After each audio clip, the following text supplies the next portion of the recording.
Pada isteri-isteri ataupun akak-akak yang ada suami tu, apa yang kisah sangat suami korang nak pergi Batam?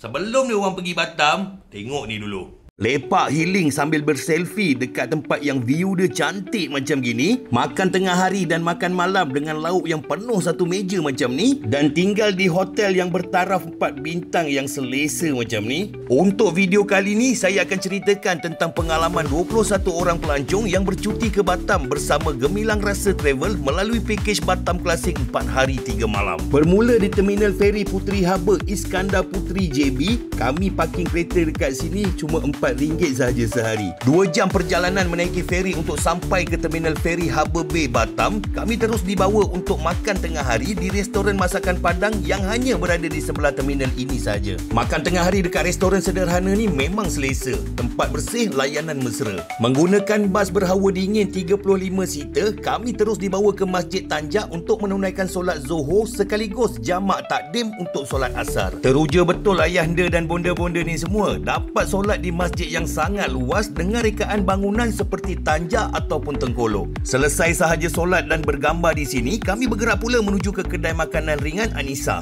Di sini mereka menjual makanan-makanan ringan produk dari Batam. Bonda-bonda kat dalam berbelanja, geng-geng ayahanda pula lepak luar minum kopi percuma. Siap sahaja shopping, kami pun bergerak pula untuk bergambar di signboard Welcome to Batam. Kali ni kami bergambar melalui perkarangan Masjid Agung Raja Hamidah sebab view dari masjid ni sangatlah indah. Tak jauh dari Masjid Agung Raja Hamidah, kami singgah pula ke Museum Raja Ali Haji. Tekun betul bonda-bonda dan ayahanda ni semua dengar tentang sejarah Melayu dari Kepulauan Riau.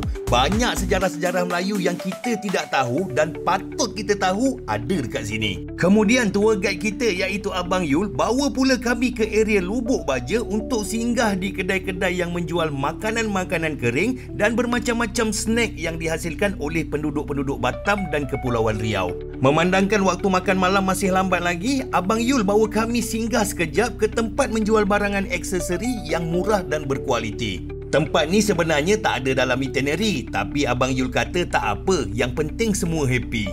Dah selesai melontar rupiah di sini, kami bergerak pula untuk makan malam di Bandung Restro. Belum makan lagi, kami dah teruja dengan reka bentuk restoran ni yang menggunakan buluh sebagai hiasan utamanya. Restoran ni menghidangkan makanan masakan Sunda. Macam yang saya cakap, kalau bab makan memang penuh lauk satu meja. Ikan masak sui sour dan ayam bakar dia, seriously tak boleh lupa. Perut dah kenyang, badan pun dah letih, kami pun terus bergerak untuk check in ke Hotel Ocean Palace yang rekaan bangunannya seperti sebuah kapal cruise. Alhamdulillah, di hotel bertaraf 4 bintang ni kami tidur lena.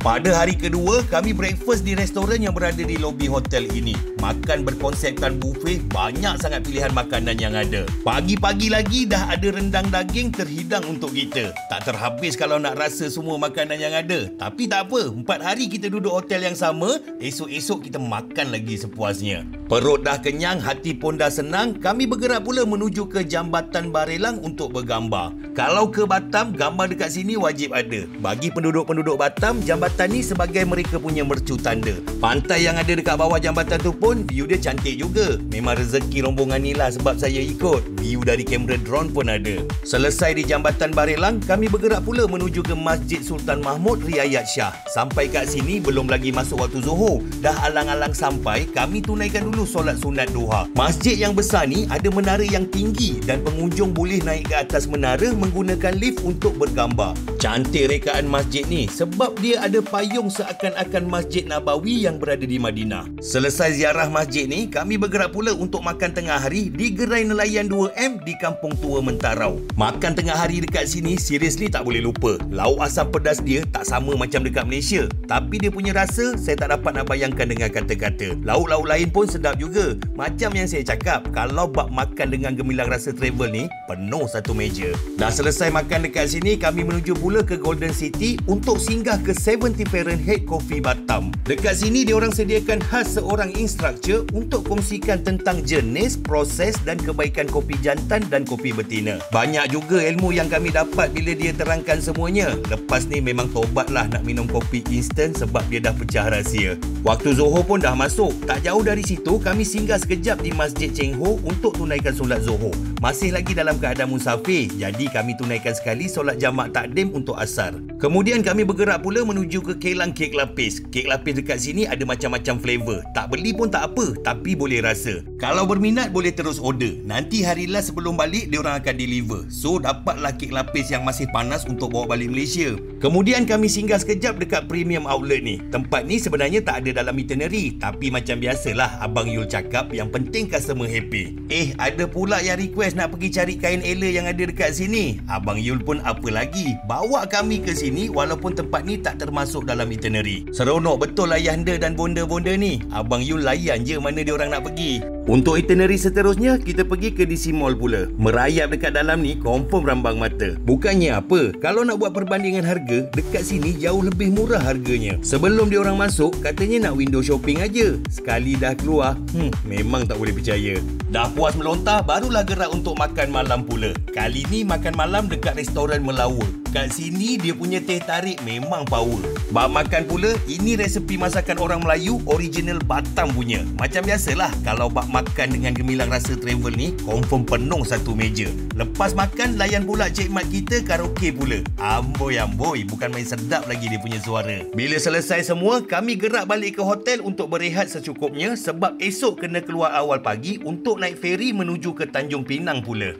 Pada hari ketiga, kami sarapan seawal jam 6 pagi sebab nak kena keluar awal. Seriously, sarapan kat sini memang puas hati. Semalam pagi daging masak rendang kan? Pagi ni daging black pepper pula. Alahai sedapnya. Selepas sarapan pagi, kami bergerak menuju ke Pelabuhan Telaga Punggung untuk naik feri ke Tanjung Pinang. Setelah 1 jam lebih perjalanan kami menaiki feri, kami pun sampai ke Pelabuhan Bintan Pura, Tanjung Pinang. Sampai je di pelabuhan, kami terus menaiki pom-pom ataupun sampan enjin sangkut untuk menuju ke Pulau Penyengat. Tiba sahaja di Pulau Penyengat, kami terus menuju ke Masjid Raya Sultan Riau sekaligus tunaikan solat sunat duha. Masjid yang dibina menggunakan bancuhan konkritnya dengan putih telur ini banyak menyimpan sejarah berkenaan Kesultanan Melayu Riau. Antaranya adalah Al-Quran tulisan tangan oleh Abdul Rahman Stambul. Dalam pulau ni memang tak ada kereta, jadi kami menaiki beca untuk bergerak mengelilingi pulau ini. Kami singgah ke makam Raja Ali Haji dan juga makam Raja Hamidah ataupun nama gelarannya Engku Puteri. Engku Puteri juga adalah pemilik pulau ini. Pulau ini dihadiahkan kepada beliau sempena mas kahwin untuk perkahwinan beliau dengan Sultan Mahmud. Di sini juga terukirnya gurindam 12 yang ada di dinding bangunan makam ini. Kami singgah juga ke makam Raja Haji Fisabilillah, iaitu raja yang sangat dihormati pada suatu ketika dahulu kerana memperjuangkan hak tanah Melayu dari jajahan Belanda. Kemudian kami ke balai adat pula untuk menjiwai suasana istana seperti zaman dahulu.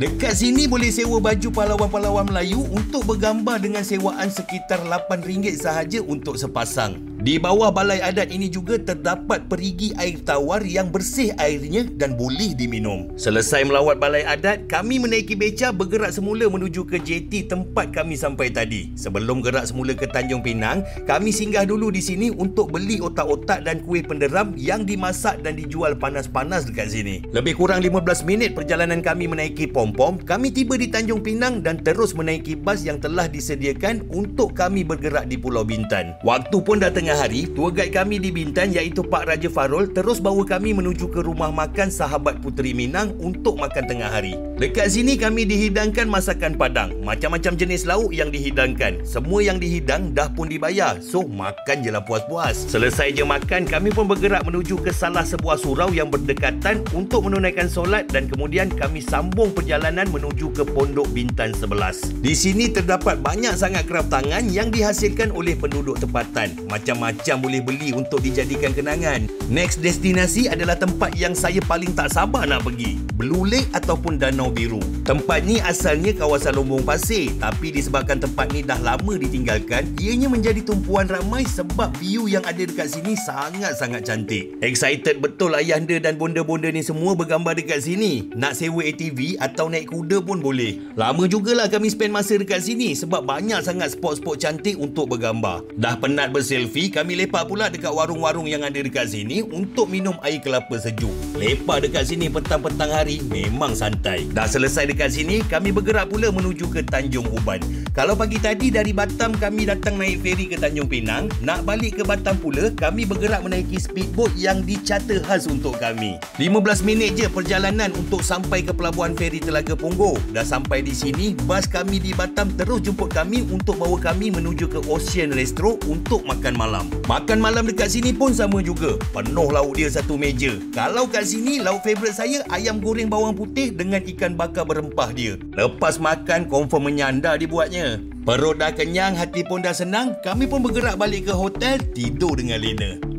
Pada hari keempat, kami keluar lewat sikit sebab nak terus check out. Lepas sarapan pagi tu, mana yang sempat boleh mandi kolam dulu. Selepas check out, sepatutnya itinerary kami pergi ke Batavia oleh-oleh. Tapi ada yang request kepada Pak Yul untuk bawa kami makan Milende dulu. Bak kata Pak Yul, apa ada hal, yang penting customer happy. Dah selesai makan Milende, barulah Pak Yul bawa kami ke Batavia oleh-oleh untuk dapatkan bermacam-macam jenis coklat murah dan pelbagai cenderahati untuk dibawa pulang ke Malaysia. Dah selesai dekat sini, kami dibawa ke Nagoya Mall pula untuk sesi melontar yang terakhir. So, untuk trip ini, Nagoya Mall adalah itinerary terakhir kami sebelum kami gerak balik menaiki feri. Tapi sabar, video ni belum habis lagi. Setelah beg bonda-bonda dan ayahanda ni semua beranak pinak, kami dihantar ke terminal feri Harbour Bay untuk pulang semula ke Johor. Dekat sini tak perlu risau nak angkut beg banyak-banyak sebab pihak travel dah sediakan porter untuk bawa beg-beg ni semua terus masuk ke feri. Asa ni sedih juga nak berpisah dengan Abang Yul dan Abang Mat selaku driver kami. Selama 4 hari ni, diorang layan kami baik sangat-sangat. Dah macam satu family. Tapi tak apa, insya-Allah ada rezeki kita jumpa lagi. Perjalanan balik ni kami naik feri Puteri and Granny. Feri ni padu babe, siap ada pramugari. Kebetulan rombongan ni dapat apply seat VIP, siap dihidangkan makan tengah hari. Sambil makan, sambil tonton movie. Rasa aircon dekat dalam tu terlalu sejuk, lepak je kat deck belakang ni sambil berselfie. Alhamdulillah selesai sudah perjalanan percutian ke Batam selama 4 hari. Alhamdulillah juga semua pelancong ni happy tersenyum sampai nampak gigi. InsyaAllah kalau korang join trip percutian dengan kami berikan servis yang sama macam gini. Kalau berminat nak bercuti dengan kami, hubungi je tim sale kami di Gemilang Rasa Travel, Umrah dan Haji.